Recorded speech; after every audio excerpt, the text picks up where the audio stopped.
We had picked up an Ian Clarabelle and were waiting for Bertie at Elsbridge, but he never arrived. He's We got a call from his driver saying how they'd gotten into an accident, but before he could continue, the call ended. I thought I heard weird moans and what I thought were screams in the background. I was worried, but he said that there was an accident. I just hoped they were all right.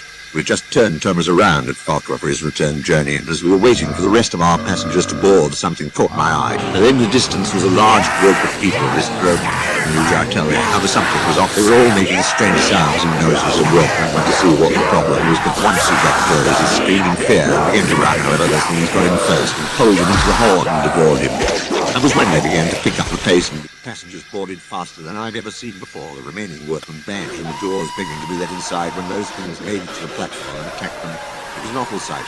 After on the throttle and the jerk, we raced down a branch line. Thomas had never moved so fast in his life, nor had he ever been so scared.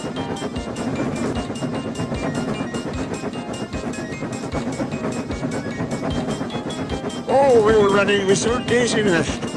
She looked confused and scared as we entered the tunnel and rounded the bend. I heard her screams and the banging of metal. We later found out she didn't make it. However, those things didn't stop us and we kept running. I kept yelling at Ted to keep showing calls. We needed as much steam as possible, and he kept yelling at me to keep them steady.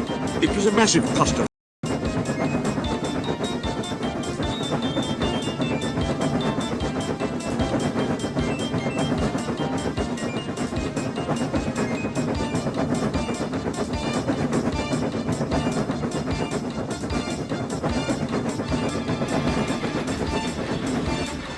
we eventually made it to Elsbridge. We backed into the goods shed.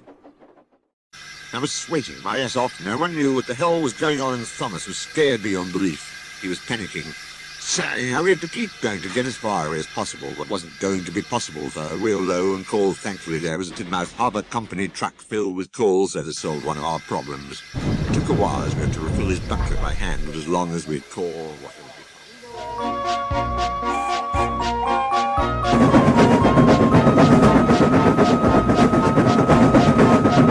While we were refilling the furnace with coal, whistle returned from the nearby Henry's tunnel, and we rushed past with their coaches.